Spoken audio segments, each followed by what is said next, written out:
제1부 7월 초 숨이 턱턱 막힐 듯이 무더운 여름날 저녁부터 S골목에서 하숙을 하고 있는 한 청년이 자기 방에서 거리로 나와 망설이듯 쭈뼛거리며 K다리 쪽으로 천천히 향했다. 층계참에서 주인 여자와 마주치지 않고 빠져나올 수 있어 다행이었다. 그의 방은 높다란 5층 건물의 지붕 바로 밑에 있는 다락방이었는데 방이라기보다는 차라리 벽장에 가까웠다.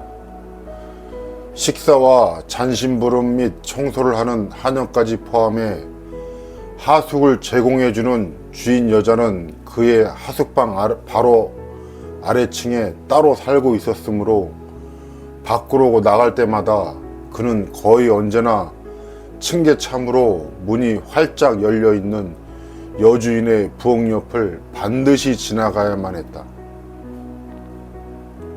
그리고 그 옆을 지날 때마다 청년은 일종의 병적인 두려움을 느꼈는데 자기가 그런 감정을 느낀다는 사실을 수치스러워하며 얼굴을 잔뜩 찌푸렸다.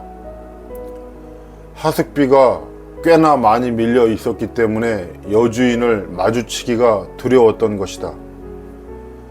그는 원래 그렇게 겁이 많거나 주눅 들어 있는 사람이 전혀 아니었다. 오히려 그 반대였다. 하지만 얼마 전부터 신경 과민이 된 것처럼 걸핏하면 흥분하고 초조해졌다. 자기 혼자만의 세계에 빠져 다른 사람들과의 접촉을 꺼렸으며 여주인뿐 아니라 그 누구와의 만남도 두려워했다. 그는 가난에 찌들어 있었다. 하지만 최근에는 이런 찌든 상황에 대해서조차 괴로워하지 않게 되었다. 살아가기 위해 꼭 필요한 일들도 전혀 하지 않았고 그런 일들을 하고자 하는 마음이 먹지도 않았다. 여주인이 무슨 꿍꿍이가 있는지 모르겠으나 본질적으로 그는 여주인을 조금도 두려워하지 않았다.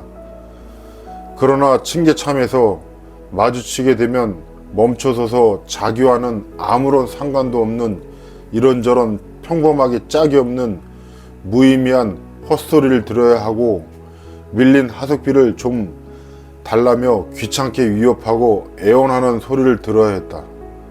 그러면 그는 발뺌을 하건 사과를 하건 거짓말로 둘러대곤 해야 했다. 아니다. 그럴 바에야 차라리 어떻게 해서든 고양이처럼 층계참을 몰래 빠져나와 누구의 눈에도 띄지 않게 슬그머니 내빼는 것이 상책이었다. 하지만 거리로 나오자 이번에는 자기가 그깟 밀린 하숙비 때문에 여주인과 마주치는 것을 그토록 두려워했다는 사실에 스스로 놀랐다. 그토록 엄청난 일을 꾸미고 있었으면서 이런 하찮은 일을 두려워하다니. 이상한 미소를 띠며 이렇게 생각했다. 그렇다. 모든 것이 인간의 손안에 있는데 바로 이 소심함, 이것 하나 때문에 모든 것을 놓치게 된다. 이것은 정말 자명한 이치다. 정말 궁금한 건 인간이 가장 두려워하는 것이 무엇인가 하는 점이다. 그들이 가장 두려워하는 것은 바로 새로운 한 걸음, 자신의 새로운 말이다. 그건 그렇고 나는 지나치게 많이 중얼거린다. 주절주절 떠드느라 아무것도 못하는 거다. 아니 어쩌면 아무것도 안 하니까 주절거리기만 하는 건지도 모르겠다. 최근 한 달 동안 밤이고 낮이고 하루 종일 방구석에 누워 말도 안 되는 허무맹랑한 생각들을 하다가 이렇게 주절거리는 버릇이 들고 말았다. 그럼 지금 나는 대체 왜 그리로 가고 있는 걸까? 정말로 내가 그것을 할 수 있단 말인가? 정말로 그것은 진지한 걸까? 진지는 개뿔. 그건 그냥 나 자신을 위로하기 위한 환상에 불과하다. 놀이인 셈이다. 그래, 그냥 놀이다. 거리는 숨이 턱턱 막힐 듯이 무더웠고 후덥지근하고 혼잡했다.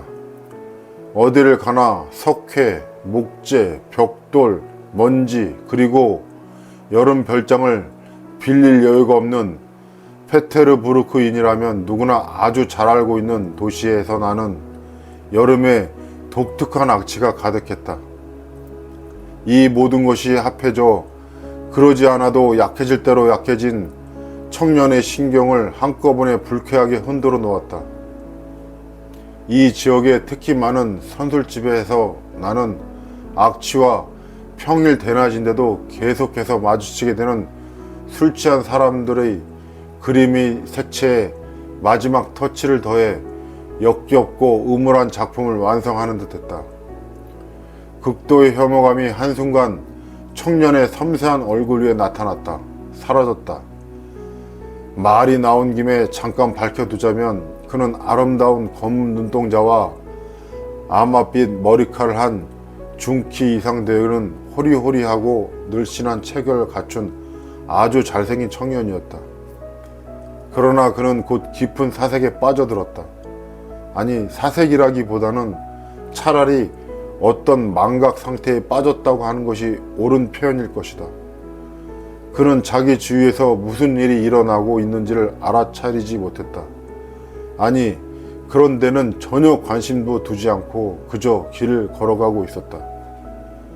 방금 스스로도 인정했듯이 가끔 버릇대로 혼잣말로 무엇인가 중얼거렸고, 그러면서 바로 그 순간에 자신의 생각이 온통 뒤죽박죽이며 몸도 극도로 쇠약해져 있다는 사실을 자각했다. 이틀 동안이나 거의 아무것도 입이 되지 않았던 것이다. 그는 다른 사람이라면 설사 아무리 궁한 것이 익숙한 사람이다 하더라도 대낮에 그런 몰골로 거리를 나다니는 게 창피할 정도로 누더기 같은 옷을 입고 있었다. 하지만 이 지역의 지역이니만큼 옷차림으로 사람을 놀라게 하기란 쉽지 않다. 센나야 광장 근처에는 누구나 알만한 그렇고 그런 업소가 엄청나게 많고, 무엇보다 페테르부르크의 중심부를 이루고 있는 이곳의 거리와 골목에는 공장 노동자와 수공업자들이 밀집해 살고 있고, 때로는 온갖 희한하고 야릇한 사람들이 알록달록 총천연색으로 장관을 이루기 때문에 이상한 몰골을 한 사람을 만났다고 해서 놀란다면 그건 놀라는 쪽이 오히려 더 이상하게 여겨질 정도다. 그러나 청년은 원래도 섬세하고 민감한 편인데다 때로는 젊은이들이 그렇듯 아주 민감해지는데도 불구하고 이 청년의 영혼 속에는 이미 악의에 찬 경멸감이 산만큼 쌓여 있었기에 이런 누더기 차림으로 길을 다니는 것에 대해 전혀 창피해하지 않았다.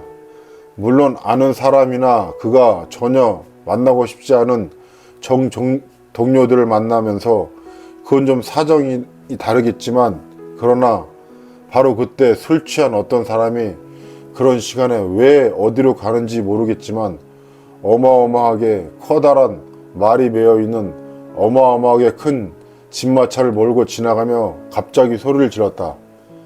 에이, 거기 독일 모자! 하며 손가락으로 그를 가리키면서 목이 터져라 고함을 질렀다. 청년은 갑자기 우뚝 멈춰서서 발작적으로 자기의 모자를 움켜쥐었다.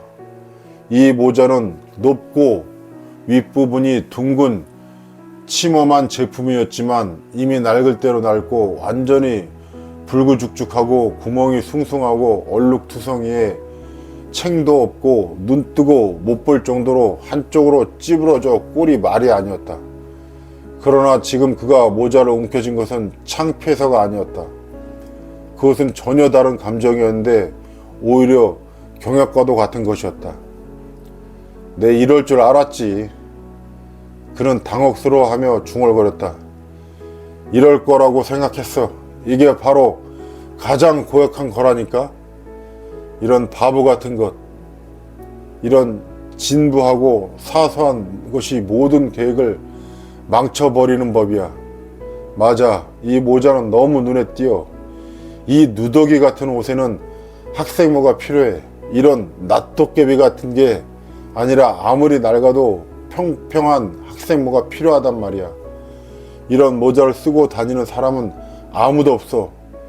일 베르스타밖에도 눈에 띌 거고 기억에도 남겠지? 중요한 건 나중에도 기억에 남는다는 사실이야. 그건 빼도 박도 못하는 증거가 되니까 말이야. 가능한 눈에 띄지 않아야 해. 사소한 것, 그게 가장 중요한 거다. 이런 사소한 것들이 언제나 모든 걸 망쳐버리니까. 조금만 더 가면 되겠다. 심지어 자기 집 문에서 몇 발자국이나 되는지도 알고 있었다. 정확히 730걸음이었다. 이 몽상에 푹 빠져 있었을 때 한 번은 몇 걸음인지 세어보았다. 그때만 해도 자기 스스로도 이 몽상을 믿지 않았고 단지 그 몽상에 추악하지만 매혹적인 대담함에 자극을 받았을 뿐이다. 한 달이 지난 지금에 와서는 이 모든 것을 다르게 보기 시작했다.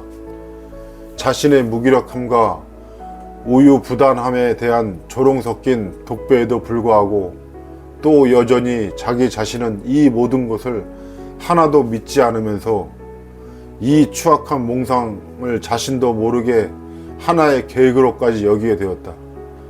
그는 지금 이 계획을 예행 연습 삼아 시험하러 가는 길이었다. 그래서 한 걸음 한 걸음 가까워질 때마다 그의 흥분은 점점 더 커갔다. 가슴은 쿵쾅거려 터질 것 같고 온몸의 신경이 전율하고 있음을 느끼면서 그는 한쪽 벽은 도랑으로 나 있고 다른 쪽 벽은 어느 거리에 접해 있는 아주 커다란 집으로 다가갔다.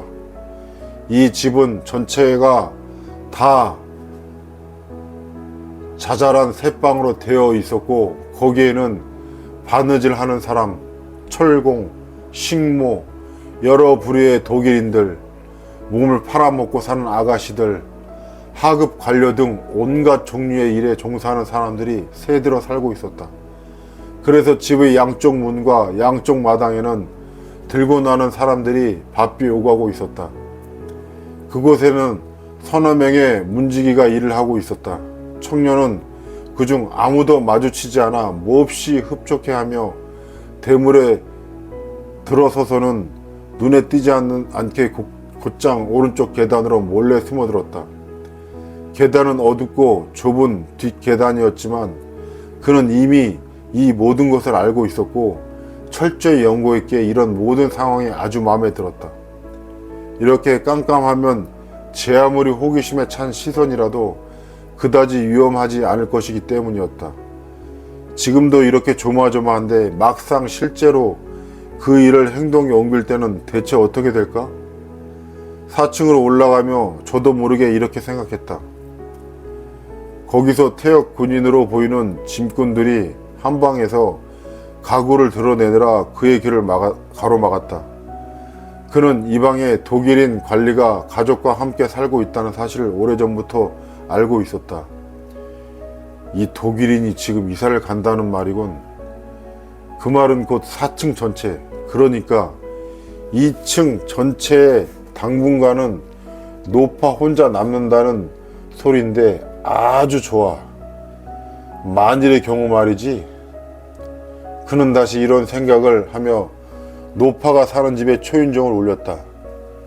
초인종은 구리가 아닌 양철로 된 듯이 약한 소리를 냈다. 이런 건물의 그런 작은 아파트에는 거의 대부분 이런 초인종이 달려 있었다. 그는 이미 이 초인종 소리를 잊고 있었는데 지금 이 독특한 소리가 마치 뭔가를 상기시키고 분명하게 펼쳐 보여주는 듯 했다. 그는 부르르 몸을 심하게 몸소리를 쳤고 이번에는 온몸의 신경에서 힘이 다 빠져나가는 듯 했다. 잠시 후 문이 아주 살짝 빠끔히 열리더니 그 틈으로 주인 노파가 대놓고 의심스러운 눈초리로 방문객을 찬찬히 훑어보았다. 어둠 속에서 그녀의 두 눈만이 번뜩이고 있었다. 그러나 그 층에 사람들이 많이 있는 것으로 보고는 용기를 내어 문을 활짝 열었다. 청년은 문지방을 넘어 칸막이가 쳐진 컴컴한 현관으로 들어갔다. 칸막이 뒤편에는 아주 손바닥만한 부엌이 있었다. 노파는 아무런 말도 없이 그의 앞에 서서 미심쩍은 눈초리로 그를 바라보고 있었다. 노파는 아주 작고 비쩍 말랐고 나이는 60 정도 되었고 눈은 아주 날카롭고 사악했으며 코는 작고 뾰족했으며 머리는 아무것도 쓰지 않은 윗머리 그대로였다. 눈썹은 희고 살갗 희끗한 머리는 기름으로 떡칠이 되어 번들거렸다. 닭다리처럼 가늘고 긴 목에는 낡은 풀라낸 쪼가리를 두르고 있었고 푹푹 찌는 날씨에도 어깨에 온통 너덜너덜하고 누리끼리하게 빛바랜 털조끼를 입고 있었다. 노파는 쉴 새 없이 잔 기침을 해대고 끙끙 앓는 소리를 냈다. 자신을 바라보는 청년의 시선에서 뭔가 특별한 기운을 발견했는지 불현듯 노파의 눈에 아까처럼 미심쩍어 하는 빛이 또다시 번뜩거렸다. 라스콜리코프라고 합니다. 대학생입니다. 한 달 전에 왔었어요. 가능한 나긋나긋해져야 한다는 사실을 상기하고는 청년은 허리를 굽히며 빠르게 중얼거렸다. 기억하시지요? 학생 전에 여기 왔던 아주 잘 기억하고 말고. 노파는 아까와는 같은 의심스러운 눈초리로 그의 얼굴을 똑바로 바라보며 또박또박 말했다. 그래서 실은 또다시 전과 같은 용건으로. 노파의 의심 많은 태도에 적이 당황하고 놀라며 라스콜리노프는 말을 이었다. 하지만 어쩌면 이 노파는 늘 이런지도 몰라. 다만 저번에는 내가 알아채지 못한 거지. 그는 불쾌한 감정을 느끼며 이렇게 생각했다. 노파는 생각에 잠긴 듯 잠시 말이 없더니 곧 한쪽으로 비켜서서 방문을 가리키며 손님을 먼저 안으로 들여보내며 말했다. 들어오 학생. 청년이 들어간 작은 방은 누리끼리한 벽지가 발라져 있었고 창가에는 제라늄 화분이 놓여 있었고 옥양목 커튼이 걸려 있었는데 바로 그때 석양빛이 밝게 비치고 있었다. 그렇다면 그때도 이렇게 햇살이 비치겠군. 라스콜리노코프의 머릿속에 문득 이런 생각이 스쳐갔다. 그는 방의 구조를 가능한 한 자세히 보고 기억해 두기 위해 재빠른 시선으로 방 안을 살폈다. 그러나 방에는 이렇다 할 특별한 아무것도 없었다. 누런 나무로 된 가구 하나 같이 몹시 낡았다. 구부러진 커다란 나무 등받이가 있는 딘반 앞에는 커다란 타원형 탁자, 창문 사이 벽에는 거울 달린 화장대, 벽 옆면에 놓인 의자들, 누런 액자에 끼워진 두 손 가득 여러 마리의 새를 들고 있는 독일 처녀가 그려진 싸구려 그림 두세 점. 가구라고 해봐야 이게 전부였다. 한쪽 구석에 있는 작은 성상 앞에는 램프가 타고 있었다. 모든 것이 매우 깨끗했다. 가구도 마루도 너무 반들반들하게 잘 닦여 반짝반짝 빛이 났다. 리자베타가 한 일이로군. 청년은 생각했다. 아파트 전체를 샅샅이 뒤져도 먼지 한 점 찾아볼 수가 없었다. 원래 사악하고 늙어빠진 과부집은 이렇게 깨끗한 법이지. 라스콜리노코프는 속으로 계속 이런 생각을 하며 아주 작은 두세 번째 방으로 통하는 문에 들이운 무면 커튼을 호기심이 어린 눈으로 곁눈질했다. 거기에는 노파의 침대와 서랍장이 있었는데 그는 여태껏 거기서는 한 분도 본 적이 없었다. 노파의 아파트는 이렇게 달랑 방 두 칸뿐이었다. 용건이 뭐지요? 방으로 들어와 그의 얼굴을 제대로 보려고 아까처럼 그의 앞에 똑바로 서서 엄격한 목소리로 노파가 물었다. 전당 잡힐 물건 하나를 가져왔습니다. 여기 있습니다. 그는 주머니에서 오래된 납작한 은재 시계를 꺼냈다. 시계 뒷판에는 지구의가 새겨져 있었다. 시계줄은 3줄이었다. 하지만 지난번과 또 기한이 다 되었어요. 벌써 그제가 한 달이거든. 한 달 이자를 더 드릴 테니 연기해 주십시오. 연기를 하든 지금 당장 팔아치우든 그건 내 맘이지요, 학생. 이 시계는 좀 많이 쳐주시겠지요? 알료냐, 이바노브나. 그런데 참 변변치 않은 것들만 가져오네 그려. 학생, 이건 값어치가 하나도 안 나가요. 지난번에 맡긴 반지도 2장이나 내주었지만 그건 보석상에 가서 새 것을 사도 1루블 반이면 살 수 있다고요. 4루블만 쳐주십시오. 아버지가 물려주신 겁니다. 꼭 찾아가겠습니다. 곧 돈을 받기로 되어 있거든요. 정 원한다면 1루블 반의 이자는 미리 제하는 걸로 하고. 1루블 반이라고요? 청년은 소리를 꽥 질렀다. 싫으면 말고 학생 좋을 대로 해요. 노파는 그에게 시계를 다시 돌려주었다. 청년은 너무 화가 나서 그것을 받아들고 당장 나가고 싶었지만 마땅히 다른 데 갈 곳도 없고 또 다른 목적이 있어서 왔다는 사실을 상기하고는 당장의 생각을 고쳐먹었다. 그렇게 해주십시오. 그는 무뚝뚝하게 말했다. 노파는 열쇠를 찾으러 주머니에 손을 넣고는 커튼 뒤에 있는 다른 방으로 들어갔다. 방 한가운데 혼자 남게 된 청년은 호기심이 가득해서 길을 쫑긋 세우고 노파가 들어간 방에서 일어나고 있는 일들을 그려보았다. 노파가 서랍장을 여는 소리가 들렸다. 위쪽 서랍이며 틀림없어. 그가 상상했다. 그리고 그중 하나가 다른 것들의 3배는 되는 커다란 토니 모양의 열쇠인데 물론 그건 서랍장 열쇠는 아니지. 그러면 보석함이나 괴짝 같은 게 또 있다는 소리인데 이거 흥미진진한걸? 괴짝에는 늘 그런 열쇠가 있는 법이지. 하지만 이 모든 것을 정말 비열하게 짝이었군. 노파가 돌아왔다. 자, 여기 있어. 학생 1루블이면 한 달에 10코페이카니까 1루블 반이나 15코페이카를 한 달치 선이자로 제하지요.